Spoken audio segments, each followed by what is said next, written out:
मामले में जो कार्रवाई शासन कर रहा है उस पर सुप्रीम कोर्ट ने फिलहाल स्टे दिया है, रोक लगा दी। इंदौर हाईकोर्ट के फैसले पर हाईकोर्ट के मामले में सुप्रीम कोर्ट ने इसमें स्टे दिया है। खासगी ट्रस्ट ने सुप्रीम कोर्ट में इस बाबत एक याचिका दाखिल की थी। मामले में 2 दिसंबर को अगली सुनवाई होगी। तो खासगी ट्रस्ट के मामले में रोक है, शासन की कार्रवाई पर सुप्रीम कोर्ट ने रोक लगाई है। इंदौर हाईकोर्ट के फैसले पर स्टे दिया है। खासगी ट्रस्ट ने सुप्रीम कोर्ट में याचिका दाखिल की थी।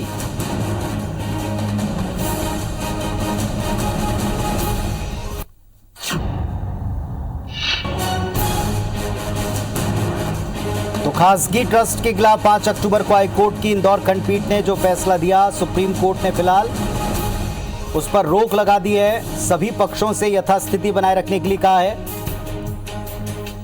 ट्रस्ट ने एक याचिका दाखिल की थी सुप्रीम कोर्ट में और इस पर यह स्टे आया है। 5 अक्टूबर 2020 को हाईकोर्ट की युगल पीठ ने ट्रस्ट के खिलाफ फैसला दिया था और इसके खिलाफ ट्रस्ट ने जाकर सुप्रीम कोर्ट में अपील की थी।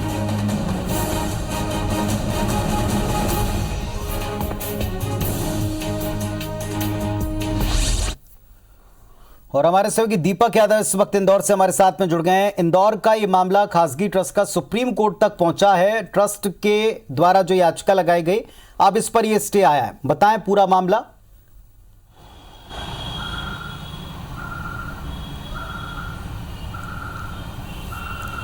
देखिए पुनीत, 8 अक्टूबर को इंदौर हाईकोर्ट ने एक ऐतिहासिक फैसला दिया था जिसके तहत खासगी ट्रस्ट वो ट्रस्ट था जिसका गठन 1962 में किया गया था।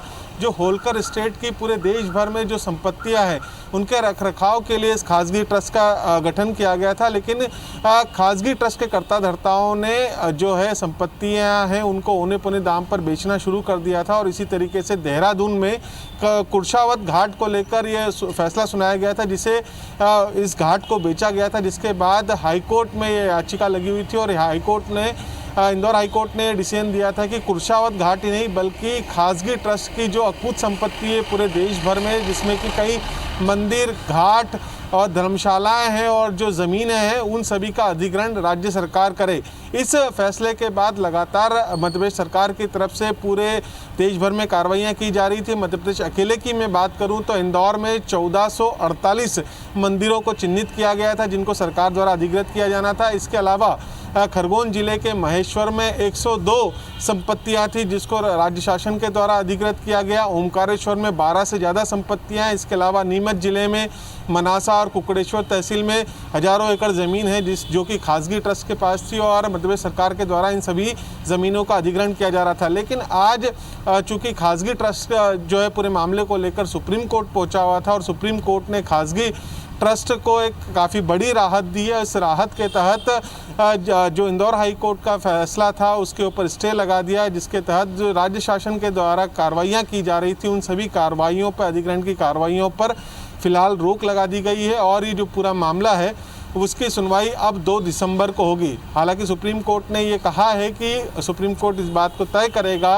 कि ये ट्रस्ट की ज़मीन है या फिर ये शासकीय ज़मीन है। इसका फैसला आने के बाद ही आगे की कार्रवाई की जाएगी। तो एक तरीके से कहा जाए कि राज्य शासन को एक बड़ा झटका लगा है क्योंकि देवी अहिल्याबाई होलकर के द्वारा पूरे देश भर में, चाहे हरिद्वार की बात करें हम, चाहे रामेश्वरम की बात करें, जितने भी प्राचीन महत्व की नगरियां हैं, शहर है, वहां पर मंदिरों का, घाट का निर्माण कराया गया था, कई धर्मशालाओं का निर्माण कराया गया, कई संपत्तियां थी जिसके ऊपर वक्त के साथ में अब काफ़ी कब्जा हो चुका है। लेकिन इंदौर हाई कोर्ट ने जो ऐतिहासिक डिसीजन दिया था उसके बाद राज्य सरकार को, मध्य प्रदेश सरकार को एक बड़ा फ़ायदा होने वाला था जिससे कि जो खासगी ट्रस्ट की पूरे देश भर में फैली हुई संपत्तियां हैं उसका सीधे तौर पर राज्य सरकार अपने अधीन में लेने की कार्रवाई को शुरू कर चुकी थी।